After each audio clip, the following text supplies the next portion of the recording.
नमस्कार. माझं नाव विनायक महादेव गोविलकर.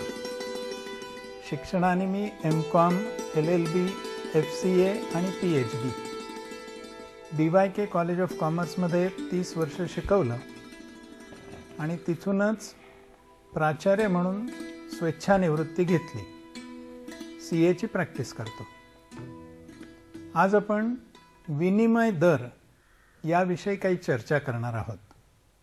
आपल्या सगळ्यांना माहिती आहे की सगळे देश अन्य देशांशी जोडलेले आहेत. त्यांचे एकमेकांशी व्यवहार होत असतात आणि हे व्यवहार जेव्हा होतात त्यावेळेला त्या व्यवहारांच्या पूर्ततेसाठी चलन लागतं. समजा एका देशाचा व्यवहार दुसऱ्या देशाबरोबर झाला, खरेदीचा असेल, विक्रीचा असेल. हा व्यवहार झाल्यानंतर जर खरेदी केली असेल तर खरेदी करणाऱ्या देशाने विक्री करणाऱ्या देशाला त्या खरेदीचे पैसे द्यायला हवेत. कसे देणार हे पैसे? त्यासाठी चलन हवं. हे चलन प्रत्येक देशाचं अलग अलग आहे आणि हे चलन अलग असल्यामुळे पैसे देता घेताना थोडासा प्रश्न निर्माण होतो.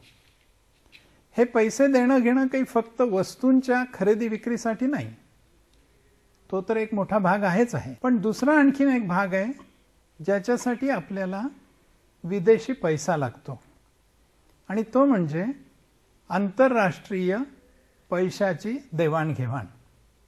उदाहरणार्थ, एखाद्या देशाकडनं आपण कर्ज घेतलं तर ते कर्ज घेताना कदाचित त्या देशाच्या चलनामध्ये ते कर्ज मिळेल.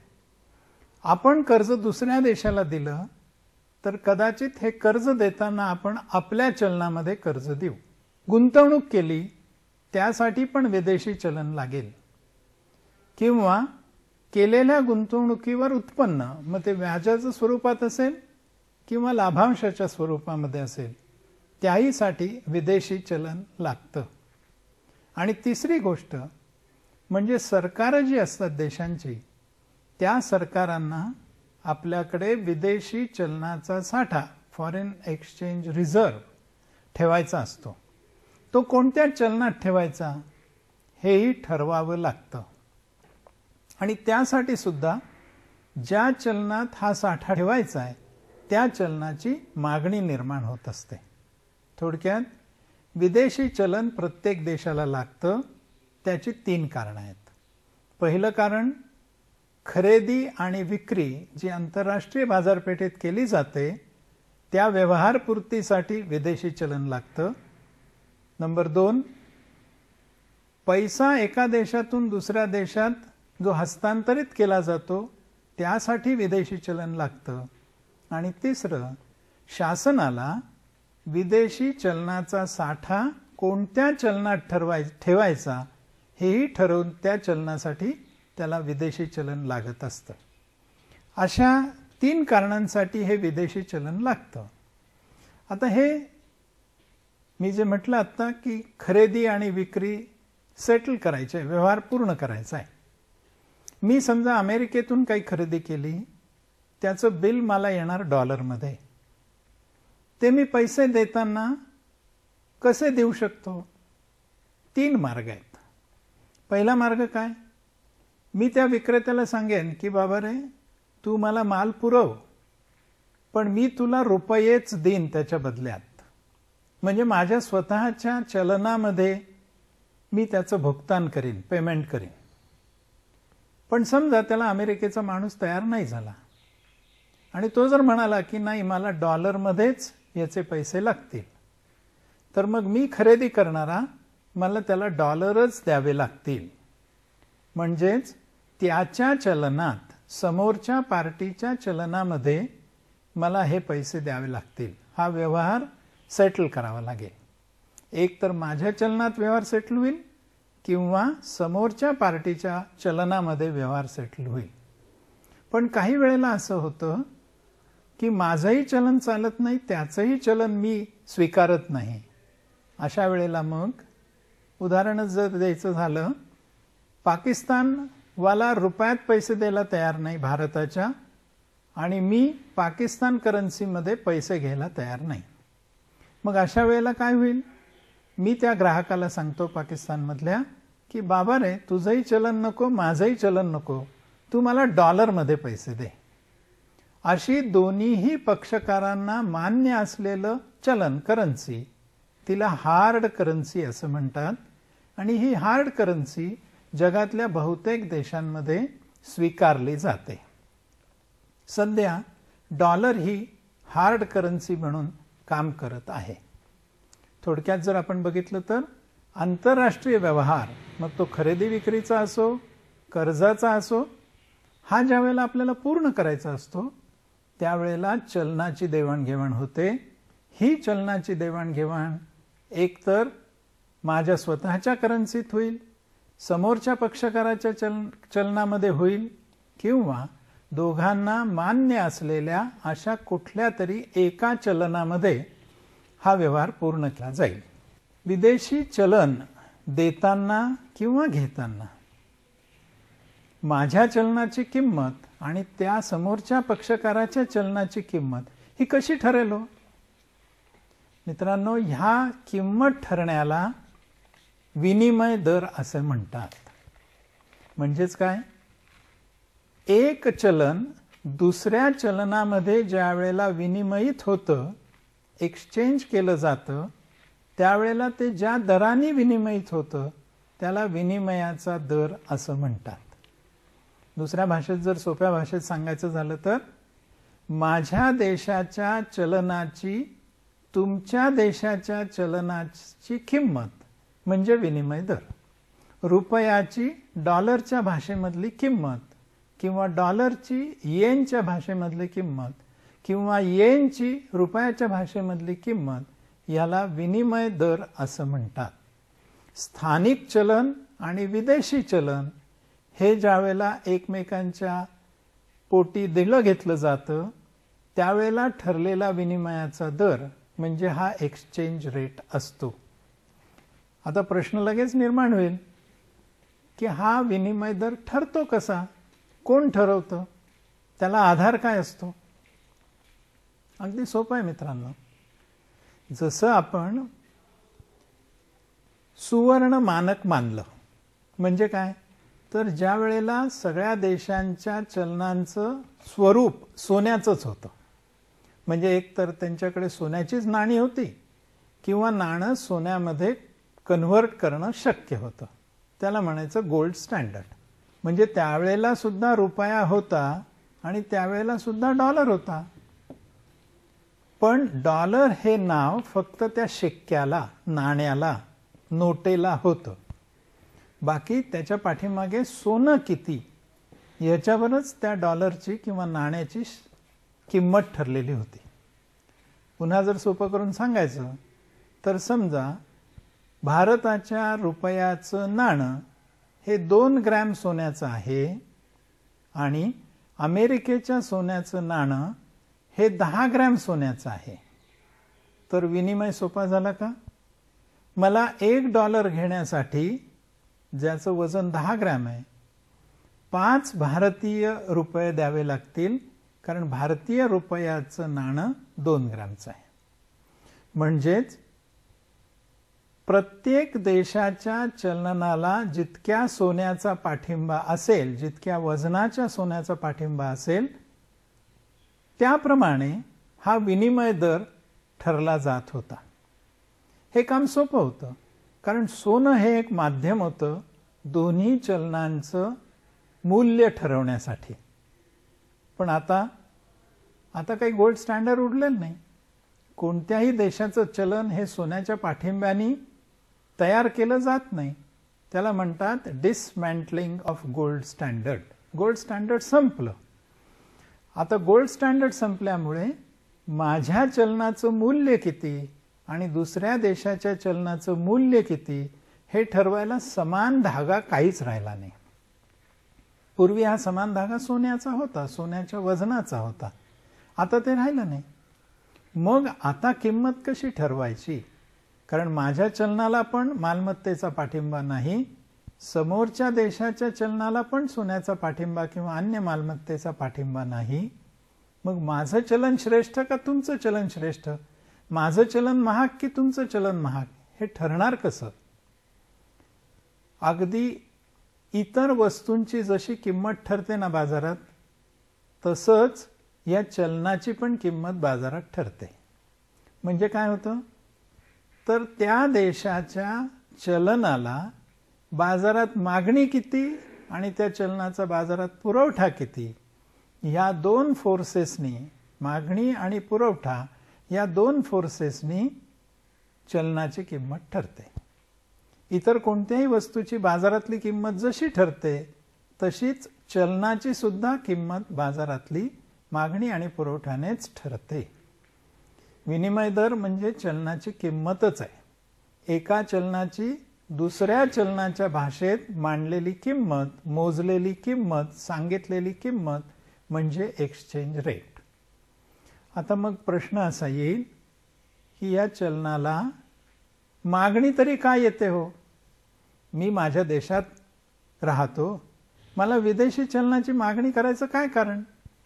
आपण सुरुवातीला बघितलं तसं काही व्यवहार पूर्ण करण्यासाठी चलन लागतं आणि आपण हे व्यवहार 3 प्रकारचे सुरुवातीला बघितले. एक म्हणजे वस्तूंची खरेदी विक्री, दुसरं म्हणजे पैशाचं हस्तांतरण कर्ज रूपात, गुंतवणूक रूपात वगैरे, आणि तिसरं म्हणजे शासनाला आवश्यक असलेला विदेशी चलनाचा साठा. या 3 गोष्टींसाठी व्यवहार पूर्तता असं म्हटलंय आणि त्या व्यवहार पूर्ततेसाठी चलनाची मागणी बाजारामध्ये येते. आणखीन एक कारण आहे चलनाची मागणी येण्यासाठी, आणि ते कारण म्हणजे स्पेक्युलेशन, म्हणजेच सट्टा. काही जण असे असतात की ज्यांना व्यवहार करायचाच नसतो विदेशी चलनामध्ये, फक्त त्यांना विदेशी चलनाच्या विनिमय दरात जो काही बदल होईल त्या बदलाने नफा मिळवायचा असतो. म्हणून ते अंदाज बांधतात.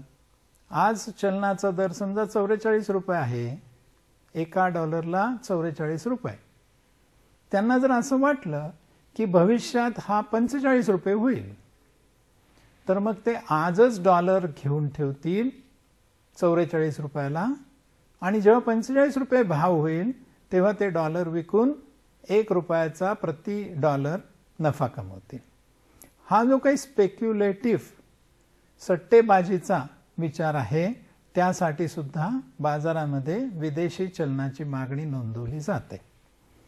थोडक्यात व्यवहार पूर्ण करण्यासाठी चलन लागतं, तसंच सट्टा करण्यासाठी सुद्धा चलन लागतं. या 2 कारणांनी बाजारात चलनाची मागणी येते. पुरवठा कोण करतं? पुरवठा त्या देशांची मध्यवर्ती बँक पुरवठा करत असते. ह्या 2 मागणी आणि पुरवठ्याच्या फोर्सेसनी मागणी जर वाढली तर विनिमय दर सुद्धा वाढतो, मागणी जर घटली तर विनिमय दर घटेल. जसं इतर वस्तूंच्या बाबतीत आहे तसंच हे चलनाच्याही बाबतीत घडत असतं. नुसतं हे कळलं की मागणी आणि पुरवठ्याने विनिमय दर ठरतो.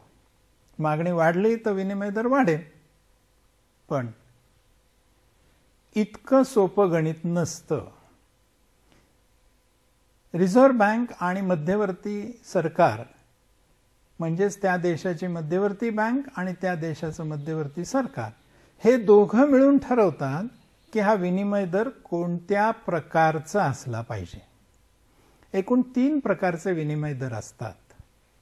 त्यातला पहिला प्रकार म्हणजे तरता किंवा बदलता किंवा मुक्त असा विनिमय दर. 3 शब्द मी वापरले: फ्री, फ्लेक्झिबल किंवा फ्लोटिंग. फ्री म्हणजे मुक्त, फ्लेक्झिबल म्हणजे बदलणारा, आणि फ्लोटिंग म्हणजे तरता. या सगळ्याचा अर्थ काय आहे?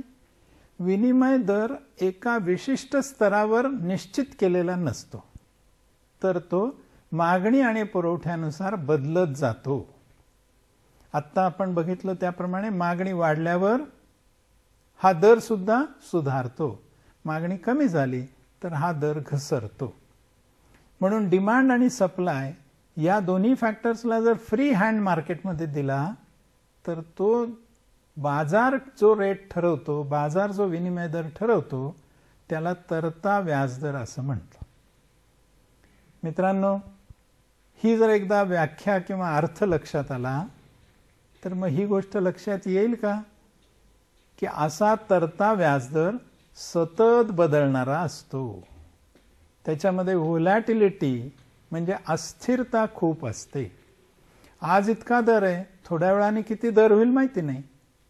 आणि दरांमध्ये थोड्या पैशात जरी फरक पडला ना तरी एकूण व्यवहारात मोठा फरक पडतो.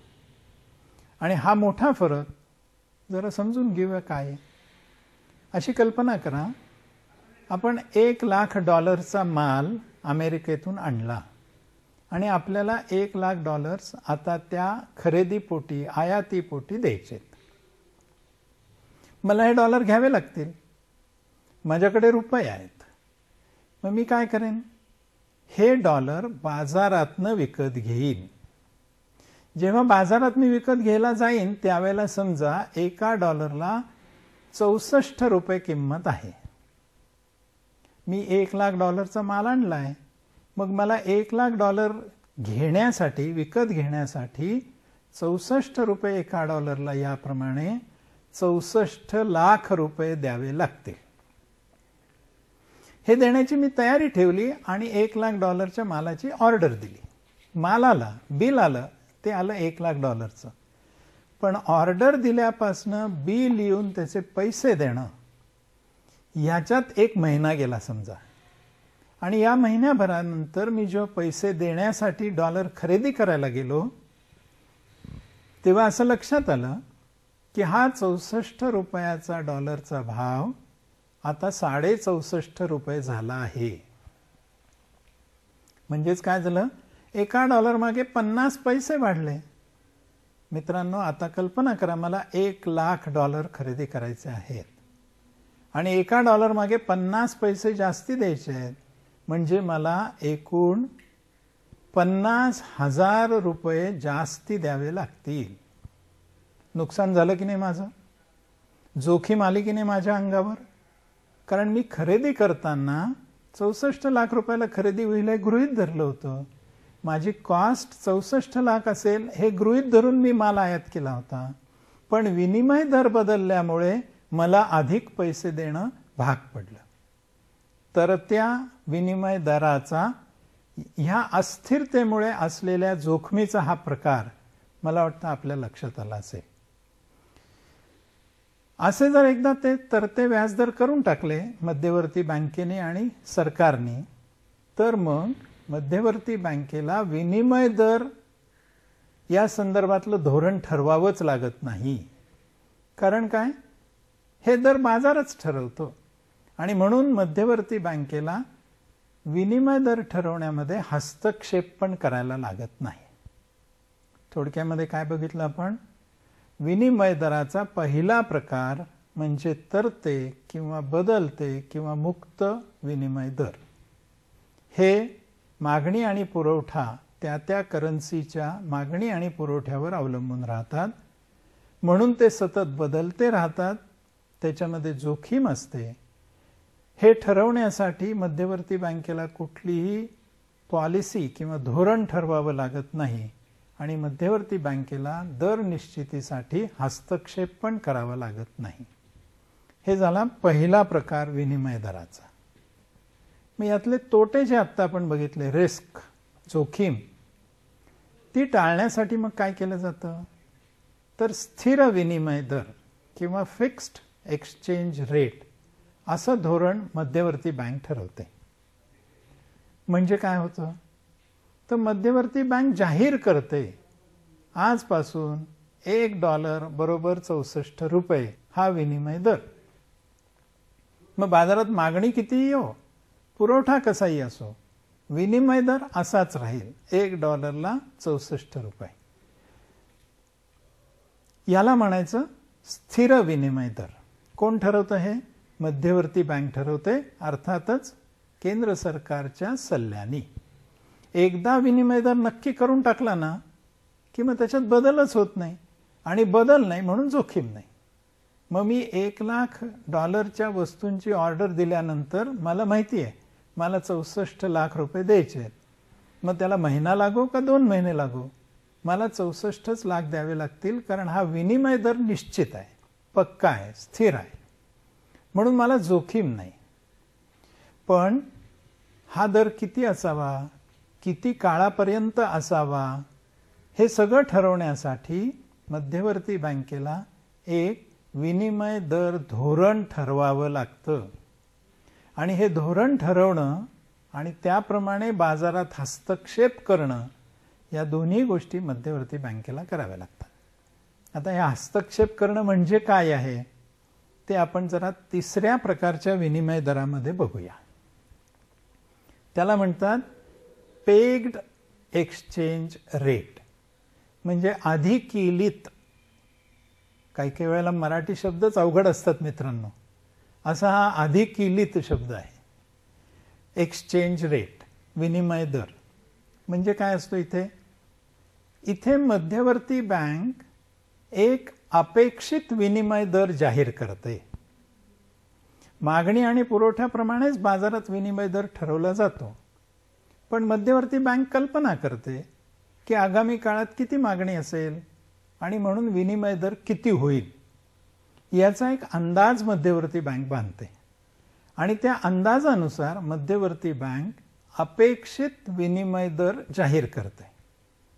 उदाहरण सांगायचं झालं तर आगामी काळात 2015 सालच्या आगामी काळात $1 64 रुपये असा अपेक्षित विनिमय दर असेल, असं रिझर्व्ह बँक जाहीर करेल.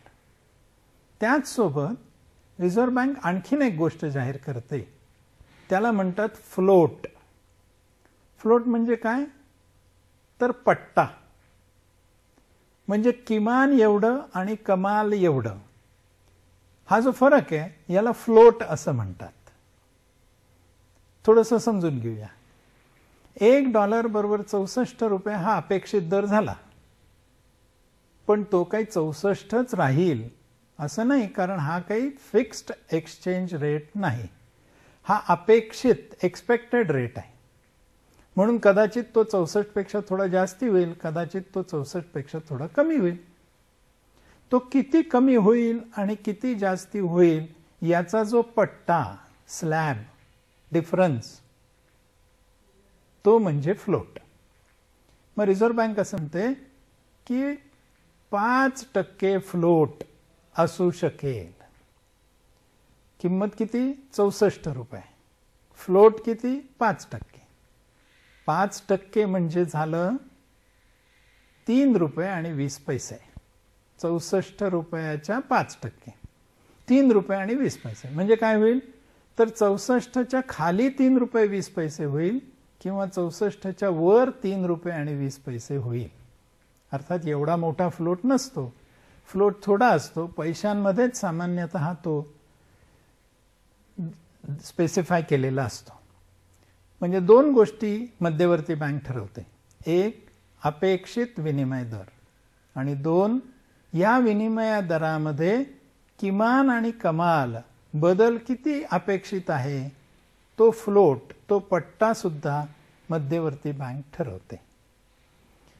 त्याचा परिणाम काय होतो? ज्यांना विदेशी चलन घ्यायचंय किंवा विकायचंय अशी मंडळी ह्या फ्लोटमुळे आणि या अपेक्षित दरामुळे थोडेसे सुरक्षित होतात. फ्लोटिंग रेट असला तर किती बदलू शकतो, फिक्स्ड असला तर जोखीमच नाही.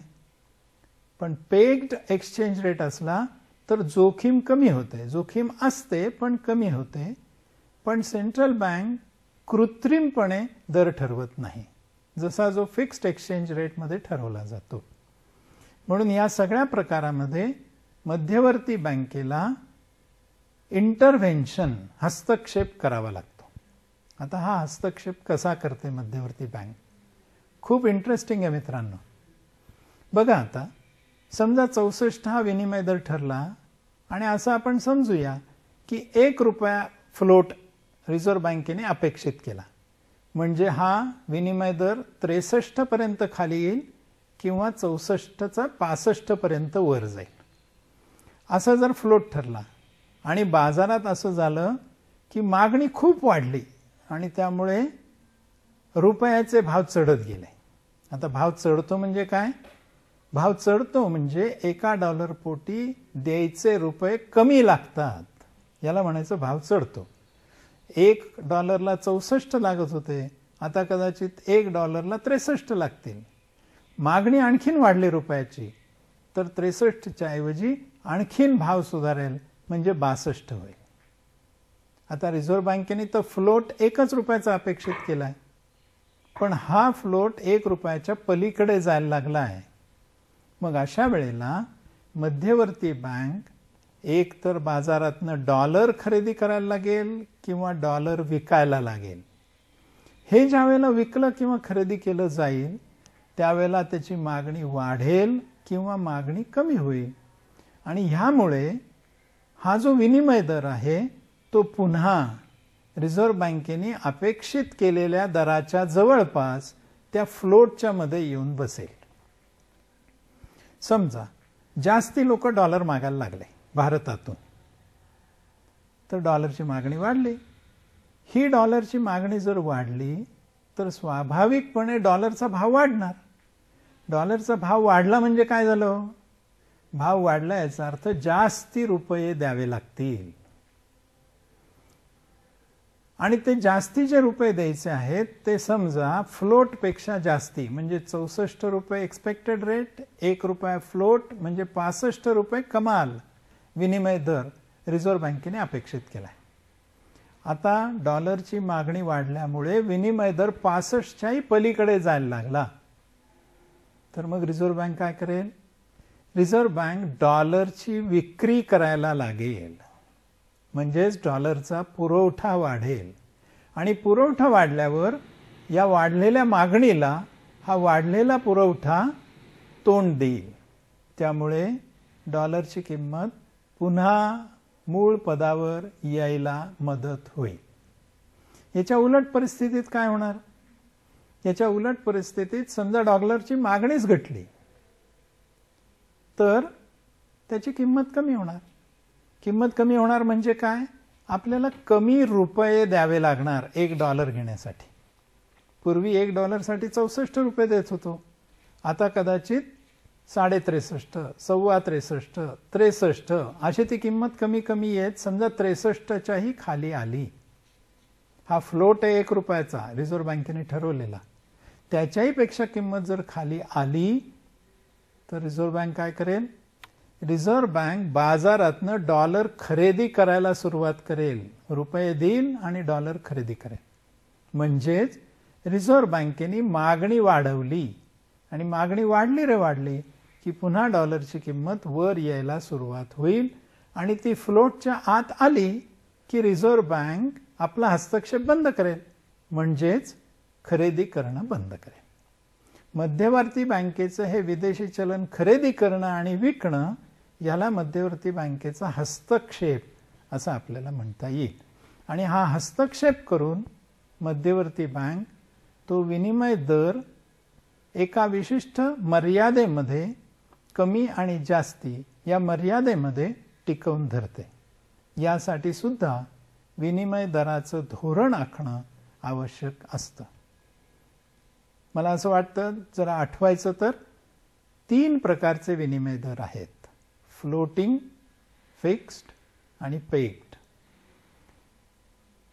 तरते विनिमय दर, स्थिर विनिमय दर आणि अधिकिलित विनिमय दर. तरत्या विनिमय दरात मध्यवर्ती बँकेला काही भूमिका नाही, बाजारपेठ ठरवतं, पण त्याच्यात जोखीम वाढते.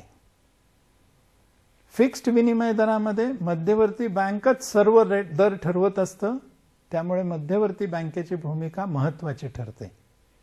या दोघांचं सुंदर कॉम्बिनेशन, मध्यम मार्ग काय? पेज्ड एक्सचेंज रेट्स. इथे बाजारावर असतं विनिमय दर ठरणं, फक्त रिझर्व्ह बँक अपेक्षित असा विनिमय दर जाहीर करतं. कमी जास्ती किती होईल हा विनिमय दर त्याचा फ्लोट जाहीर करतं आणि त्या फ्लोटमध्येच विनिमय दर राहील यासाठी हस्तक्षेप करतं. अशा 3 प्रकारचे विनिमय दर असतात. आता हे जे तिसरा प्रकार आपण बघितलाय अधिकिलित विनिमय दर, त्याच्यात दोन प्रकार आहेत. एकाला म्हणतात क्रॉलिंग पेग्स. क्रॉलिंग हा शब्द माहिती आहे आपल्याला, सरपटत जाणे. इथे मध्यवर्ती बँक काय करते, फ्लोट तर दिलेला आहे, अपेक्षित दर पण दिलेला आहे, पण ह्यातला जो बदल होतोय ना तो त्या फ्लोटच्या फारच जवळ बदल होतोय आणि हा सतत होणारा बदल आहे. म्हणजे उदाहरण सांगायचं झालं तर $1 64 रुपये हा अपेक्षित दर आहे, पण तो 64.25 झाला, 64.5 झाला, 65 झाला, 65 झाला आणि त्याचा हा चढता कल तसाच दिसतोय पुढे पण. म्हणजेच मध्यवर्ती बँकेच्या लक्षात येतं की आपण जो अपेक्षित 64 हा दर विनिमयाचा गृहीत धरलाय तो काही टिकणार नाहीये. मग हस्तक्षेप किती करायचा, किती डॉलर खरेदी करायचे किंवा किती डॉलर विकायचे ह्याला मर्यादा आहे. मग मध्यवर्ती बँक काय करते, मध्यवर्ती बँक असं म्हणते की आम्ही आमचा अपेक्षित दरच त्याच्यात सुधारणा करतो, रिवाइज करतो. मग तो अपेक्षित दर 64 न धरता 64.5च करून टाकायचा आणि त्याला $1 फ्लोट ठेवायचा. म्हणजे आता तो 63.5 ते 65.5 ह्या रेंजमध्ये राहील. असं जो अपेक्षित दर बदलणं आहे त्याला क्रॉलिंग पेग्स असं म्हणतात. आणि या उलट पेग्ड विदिन अ बँड, तो जो मी मगा सांगितला त्याप्रमाणे एका विशिष्ट मर्यादेत तो पेग केला जातो. अशा दोन प्रकारे पेग्ड रेट्स असतात. याशिवाय विनिमय दराचे दोन आणखीन प्रकार आपल्याला बघता येऊ शकतात. पहिल्या प्रकाराला म्हणतात स्पॉट रेट, म्हणजे हजर बाजारातील विनिमय दर. आणि फॉरवर्ड रेट म्हणजे वायदा बाजारातील विनिमय दर. फॉरवर्ड म्हणजे भविष्यातले. दोन्हीचा जरा अर्थ समजून घेऊया. विनिमय दर आपण आता बघितलं, विदेशातलं चलन खरेदी करण्यासाठी द्यावा लागणारा दर म्हणजे विनिमय दर. मला डॉलर विकत घ्यायचे, ते विकत घेताना मी किती रुपये द्यायचे हा दर म्हणजे विनिमय दर. आता प्रश्न असा आहे, मी डॉलर आज घेणार आहे का आज फक्त वायदा करणार आहे की मी भविष्यामध्ये हे डॉलर खरेदी करेन. मला वाटतं लक्षात आलं असेल. पहिला प्रकार काय आहे, हजर बाजारात जाऊन आत्ताच्या बाजारात जाऊन आत्ता डॉलर खरेदी करणे, याला म्हणायचं स्पॉट परचेस. आणि डॉलर मला खरेदी करायचे आहेत, पण मला डॉलर लागणार आहेत, आज आहे ऑगस्ट महिना, मला डॉलर लागणार आहेत डिसेंबर महिन्यात. पण मी काय करतो, डिसेंबर महिन्यात डॉलर खरेदी करण्याचा सौदा, वायदा, व्यवहार आजच करून ठेवतो. आज मी खरेदी नाही करत, पण खरेदीचा सौदा करतो. याला म्हणायचं फॉरवर्ड ट्रान्झॅक्शन. दोघातला फरक आला लक्षात. जो व्यवहार आजच्या आज पूर्ण करायचा आहे, आज डॉलर द्या, आज पैसे घ्या, रुपये घ्या, याला म्हणायचं स्पॉट परचेस अँड सेल. भविष्यात खरेदी करायचं आहे पण त्याचा सौदा आज केलाय, म्हणजे काय, किती डॉलर घेणार हे नक्की केलं, काय विनिमय दराने घेणार हे नक्की केलं आणि त्यापोटी एक काहीतरी टोकन, विसार दिला. याला म्हणायचं फॉरवर्ड किंवा वायदा व्यवहार. मग दोघांचे दर वेगळे असतील की नाही हो. जर बाजारात फ्लोटिंग विनिमय दर असतील तर आजचा दर आणि डिसेंबर मधला दर हे निश्चितच भिन्न असणार. विनिमय दर जेव्हा फ्लोटिंग असतात, तरते असतात, बदलते असतात, त्यावेळेला ते एक मिनिटाला सुद्धा बदलत असतात. तर इथे तर 3 महिन्याचा कालावधी आहे, 4 महिन्याचा कालावधी आहे. त्यामुळे स्वाभाविकपणे विनिमय दर बदलतील. म्हणून आत्ता रुपये द्यायचे आणि आत्ता खरेदी करायचे डॉलर्स, ह्या व्यवहारासाठी जो विनिमय दर लागला त्याला स्पॉट एक्सचेंज रेट असं म्हणतात. या उलट आज व्यवहार करायचा आणि भविष्यातला व्यवहार खरेदी विक्रीचा डॉलरच्या निश्चित करायचा, याला फॉरवर्ड एक्सचेंज रेट असं म्हणतात. हा दर आज निश्चित केला जातो, क्वांटिटी आज निश्चित केली जाते, पण डॉलरची देवाणघेवाण आणि रुपयाची देवाणघेवाण आज होत नाही, ती भविष्यातल्या ठरलेल्या तारखेला होते. याला म्हणायचं फॉरवर्ड एक्सचेंज रेट. तुमच्या मनात येईल आता की का बरं असं भविष्यात केलं जातं? उत्तर अगदी सोपं आहे. जर विनिमय दर सतत बदलणार असतील तर जोखीम आहे. मगाचं जर उदाहरण आपण पुढे चालवलं, मी $1,00,000 मशिनरीची ऑर्डर आज दिली आहे आणि मशिनरी सप्लायर आहे अमेरिकेतला. त्यांनी सांगितलं की 3 महिने लागतील मला मशिनरीची डिलिव्हरी द्यायला आणि डिलिव्हरी तुम्हाला जेव्हा मिळेल तेव्हा तुम्हाला पैसे भरावे लागतील. म्हणजे मी ऑर्डर आज दिली आहे, $1,00,000ची कमिटमेंट मी आज दिली आहे, पण मला आज पैसे द्यायचे नाही आहेत $1,00,000. मला मशिनरी डिसेंबरमध्ये येईल त्यावेळेला डॉलर लागणार आहे. मग मी आजपासून डॉलर कशाला घेऊन ठेवू? मी काय करतो मग, मला डिसेंबरमध्ये डॉलर मिळावेत असा एक सौदा आज करून ठेवतो. आजचा भाव समजा ₹64 आहे आणि डिसेंबरमध्ये भाव काय असेल मला माहिती नाही, म्हणून मी आजच सौदा करताना तो दर नक्की करून घेतो. म्हणजे माझी जोखीम कमी झाली. माझ्या मशिनरीची किंमत $1,00,000 बरोबर ₹64 लाख ही आजच नक्की होऊन गेली. ती त्यावेळच्या विनिमय दरावर अवलंबून राहत नाही. याला म्हणायचं फॉरवर्ड एक्सचेंज रेट. स्वाभाविकपणे काय होतं मित्रांनो, हा फॉरवर्ड एक्सचेंज रेट ठरवताना, वायदा विनिमय दर ठरवताना 2 गोष्टींची शक्यता असते. एक म्हणजे आजच्या दरापेक्षा त्यावेळचा दर जास्ती असू शकेल किंवा आजच्या दरापेक्षा त्यावेळचा विनिमय दर कमी असू शकेल. हे एकूण बाजारातल्या परिस्थितीनुसार, शासकीय धोरणं काय आहेत, अर्थव्यवस्थेची स्थिती काय आहे, मागणी पुरवठा कसा कमी जास्ती होणार आहे, अशा अनेक घटकांवर त्यावेळचा दर अंदाजित केला जातो. आणि म्हणून आजच्यापेक्षा भविष्यातला हा विनिमय दर कधी जास्ती असतो तर कधी कमी असतो.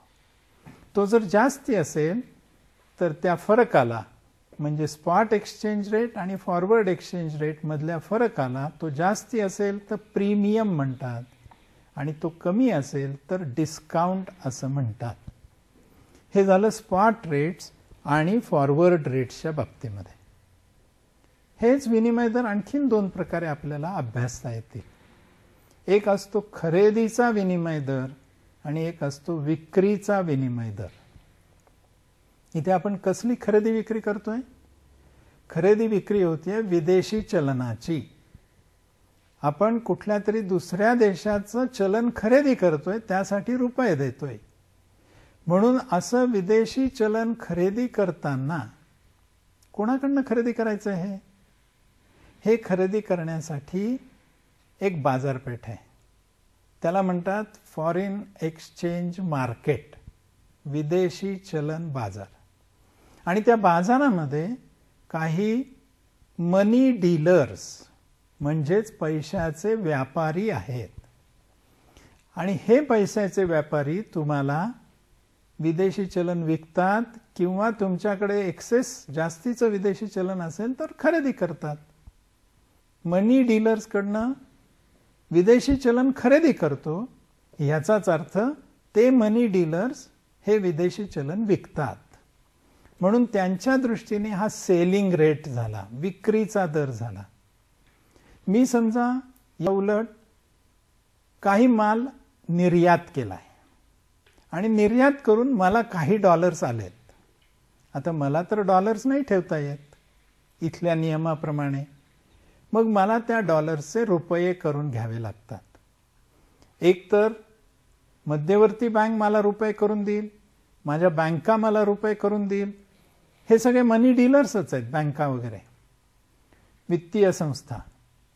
मग मी काय करतो, माझ्याकडचे डॉलर्स विकतो या मनी डीलर्सला. म्हणजेच मनी डीलर्स माझ्याकडनं खरेदी करतात. त्यावेळेला ते जे रेट लावतात त्याला बाईंग रेट असं म्हणतात. मित्रांनो, हे थोडंसं आणखीन समजायला सोपं करायचं तर तुम्ही जा सोनाराच्या एखाद्या दुकानामध्ये, त्याला विचारा आज सोन्याचा भाव काय. समजा त्याने असं सांगितलं की आजचा सोन्याचा भाव उदाहरणार्थ 25,800 रुपये आहे.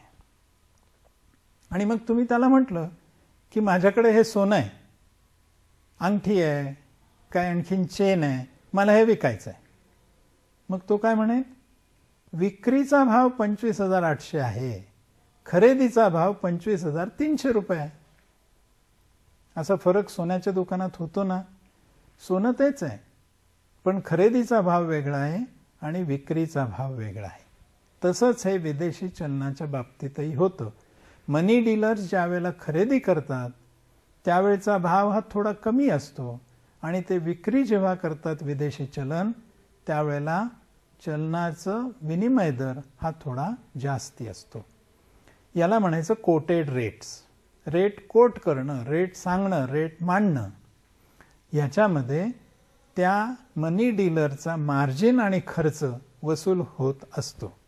याला म्हणतात खरेदीचा विनिमय दर आणि विक्रीचा विनिमय दर. याशिवाय आणखीनही काही दर आहेत. कोणते दर आहेत ते, तर तुम्ही कोणत्या स्वरूपामध्ये विदेशी चलन घेताय याच्यावरही तो दर ठरतो.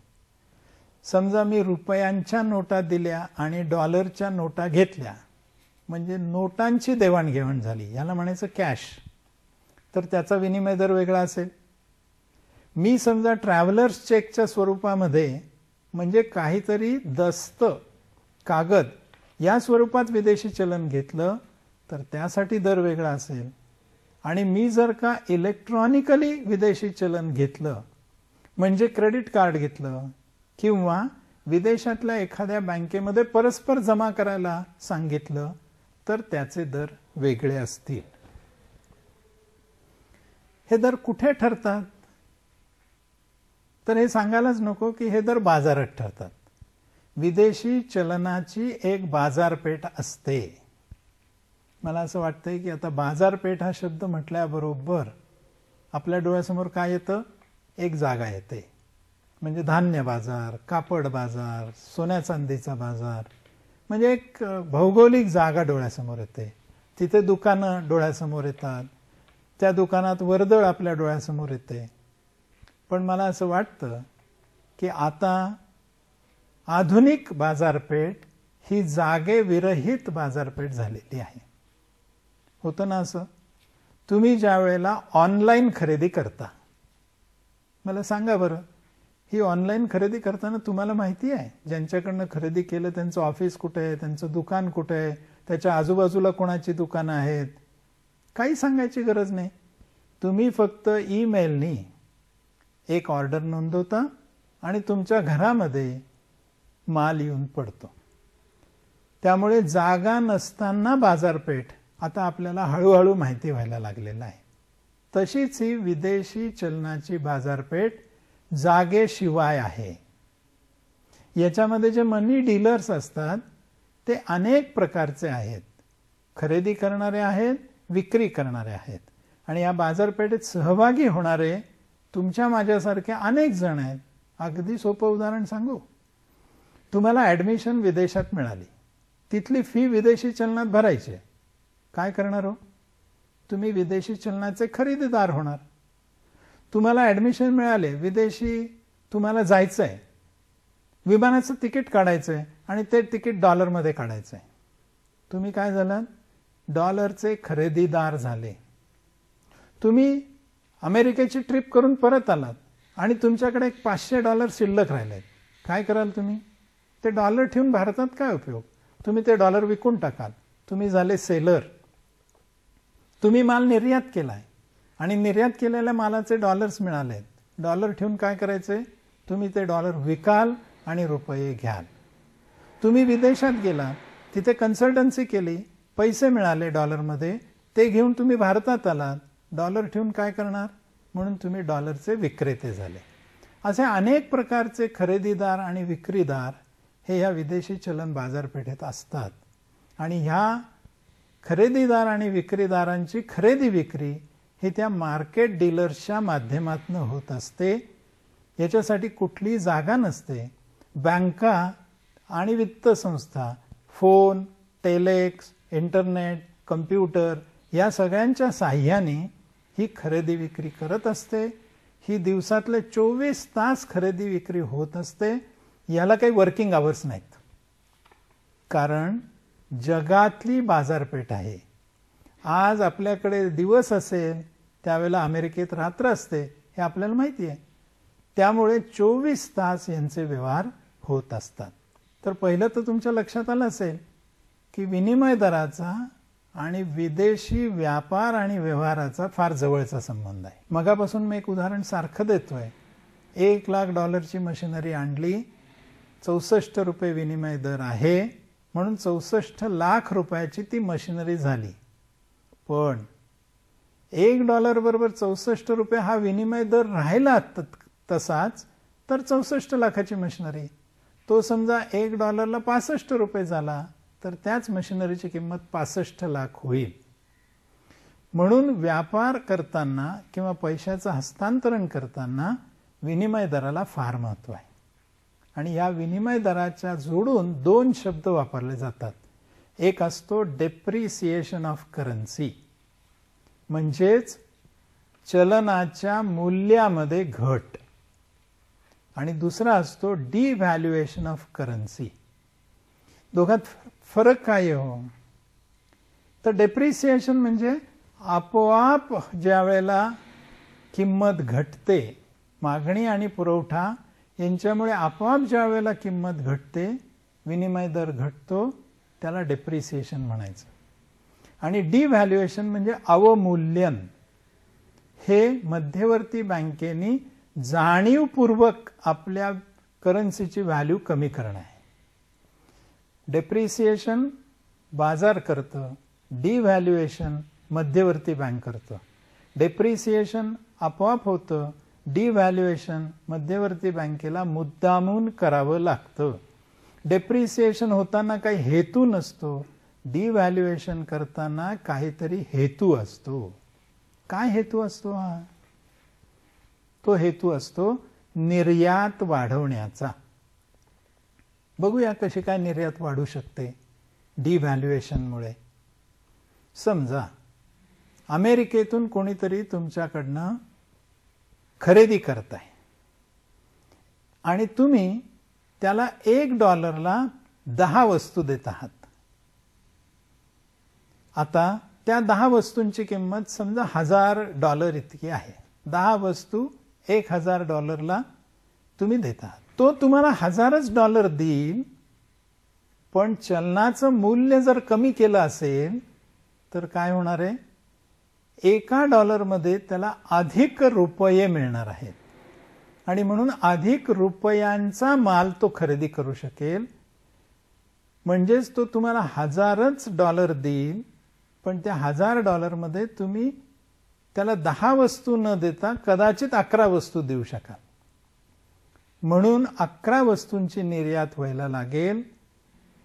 तुम्हाला डॉलर तेवढेच मिळतील, पण त्याच्या बदल्यात रुपये जास्ती मिळतील. ज्या वेळेला करन्सीचं डिव्हॅल्युएशन होतं त्यावेळेला निर्यात वाढते आणि आयात महाग झाल्यामुळे कमी होते. म्हणून ज्या वेळेला एखाद्या देशामध्ये मंदी असते ना, त्यावेळेला अनेक मध्यवर्ती बँका हा अवमूल्यनाचा मार्ग अवलंबतात. अवमूल्यन केल्याने, चलनाचं अवमूल्यन केल्याने निर्यात स्वस्त होते आणि आयात महाग होते. यासाठी जाणीवपूर्वक मध्यवर्ती बँक डिव्हॅल्युएशन करत असतं. डेप्रिसिएशन होण्याची काय कारण आहेत ती पण जरा आपण एका मिनिटामध्ये बघून टाकूया. तुमच्या अर्थव्यवस्थेची सशक्तपणा कमी झाला, ताकद कमी झाली, तर लोक तुमची करन्सी मागणार नाही. सारखं सरकार पडतंय, नवीन सरकार येतंय.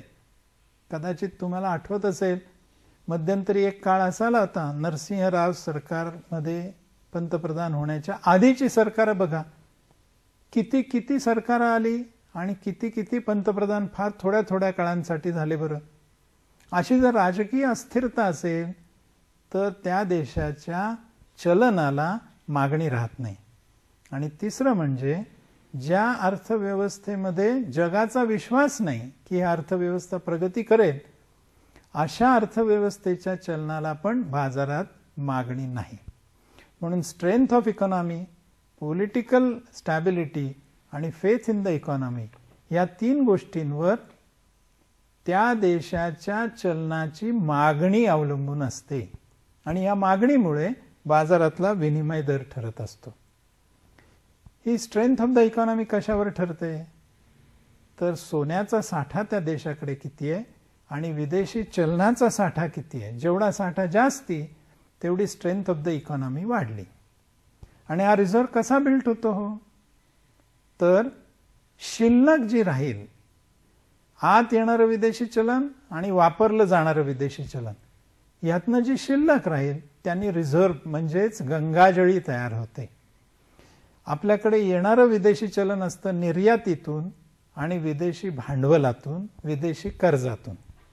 आणि जाणारं जे विदेशी चलन असतं ते असतं आयातीतून. लोकांनी इथे गुंतवलेले पैसे पुन्हा परदेशात नेले तर, आणि आपण जर कर्ज दिली किंवा कर्जाची परतफेड केली तर आपल्या देशातून विदेशी चलन बाहेर जातं. हा इनफ्लो ऑफ फॉरेन एक्सचेंज आणि आउटफ्लो ऑफ फॉरेन एक्सचेंजमुळे रिझर्व तयार होतो. आता तुमच्या देशाच्या अर्थव्यवस्थेवर विश्वास, तुमच्याकडे व्यापारात तूट आहे, तुमच्याकडे चालू खात्यावर तूट आहे, तुमच्याकडे बॅलन्स ऑफ पेमेंटमध्ये तूट आहे, तुमच्याकडे विदेशी गुंतवणूक येत नाही आहे, तुमच्याकडे विदेशी चलनाचा साठा गंगाजळी कमी आहे, बजेटमध्ये तूट आहे आणि अर्थव्यवस्थेचा विकास कमी आहे पण भाववाढ खूप आहे.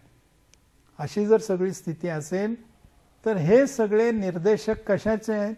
तुमची अर्थव्यवस्था सशक्त नसल्याचे निर्देश आहेत. आणि म्हणून मग मागणी तुमच्या चलनाची जागतिक बाजारपेठेत कमी होते, तुमच्या चलनावरचा विश्वास उडतो आणि स्वाभाविकपणे त्या चलनाचं मूल्य घसरायला सुरुवात होते. हा शब्द मला वाटतं तुम्ही ऐकलेला असेल, रुपया घसरला. घसरला म्हणजे काय झालं? विनिमय दर हा घसरला. ह्या सगळ्याला आपण डेप्रिसिएशन म्हणतो. हे कोणी मुद्दामून केलेलं नसतं. मध्यवर्ती बँक डिव्हॅल्यू करत नाही तर चलन बाजारात डेप्रिसिएट होत असतं. एकूण जागतिक व्यवहारांमध्ये या विदेशी चलनाला आणि त्याच्या विनिमय दराला जो काही महत्त्व आलेलं आहे ते मला असं वाटतं या सगळ्या संकल्पना जर लक्षात आल्या तर ते महत्त्व आपल्याला कळेल. आणि हे महत्त्व समजून घेण्यासाठी या संकल्पना समजून घेणं आवश्यक आहे. धन्यवाद.